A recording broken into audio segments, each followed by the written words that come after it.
Всем привет! Сегодня я вам расскажу, чем я была удивлена, ошарашена, когда только приехала в Японию. Поехали!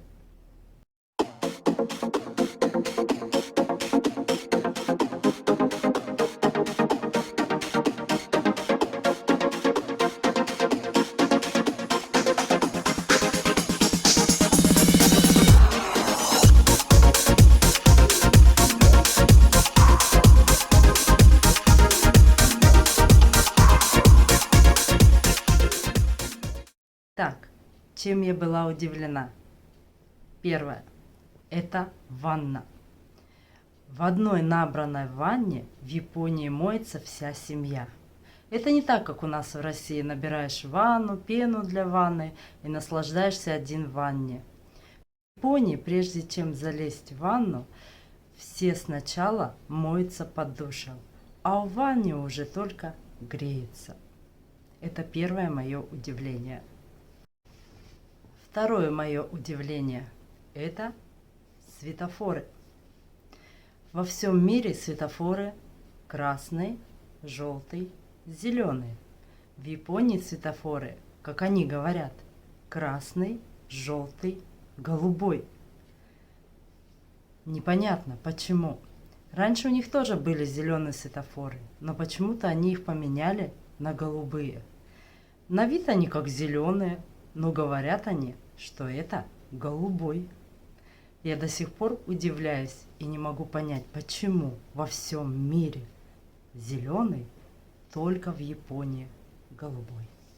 Итак, следующее мое удивление – это книги.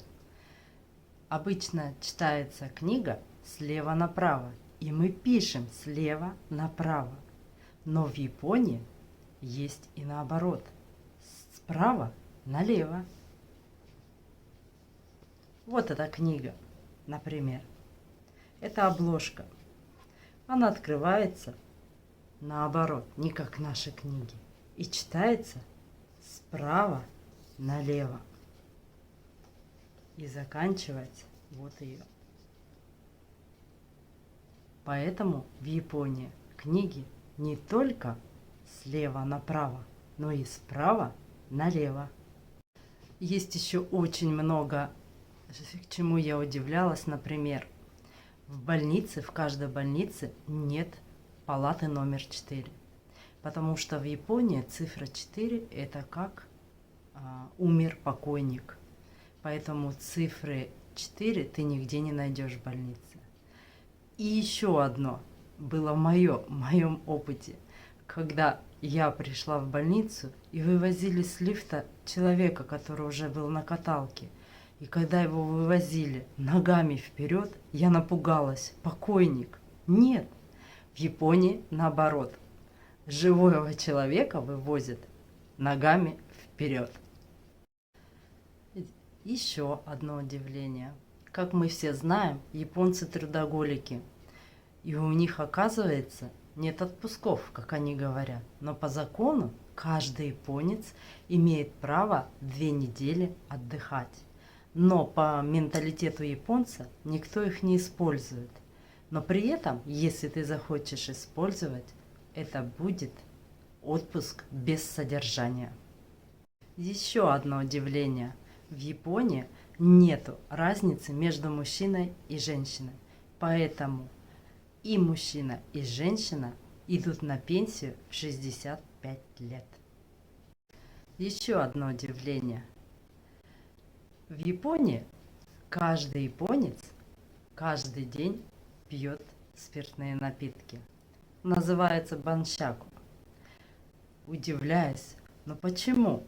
Ведь это как алкоголь каждый день. Хотя они нас, русскими, называют, что мы алкоголики.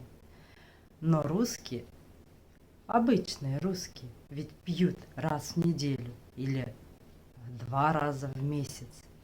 Но почему-то они нас называют алкоголиками, а себя не считают. Еще одно удивление. Но вот уже как отрицательное пошло. Вы простите. Но это очень часто я замечаю, когда хожу в магазины. Какая-нибудь старенькая бабушка Или женщина с ребенком, у которой ребенок просто надрывается, кричит.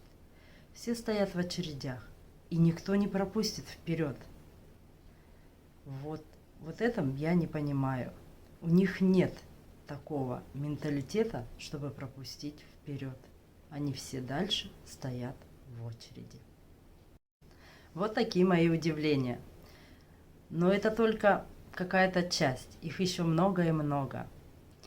Вы извините, что я, может быть, их обсуждаю, но это ихняя страна. Приходится мне, конечно, смириться с ихней жизнью. Но это мое мнение. Поэтому до встречи. Пока-пока.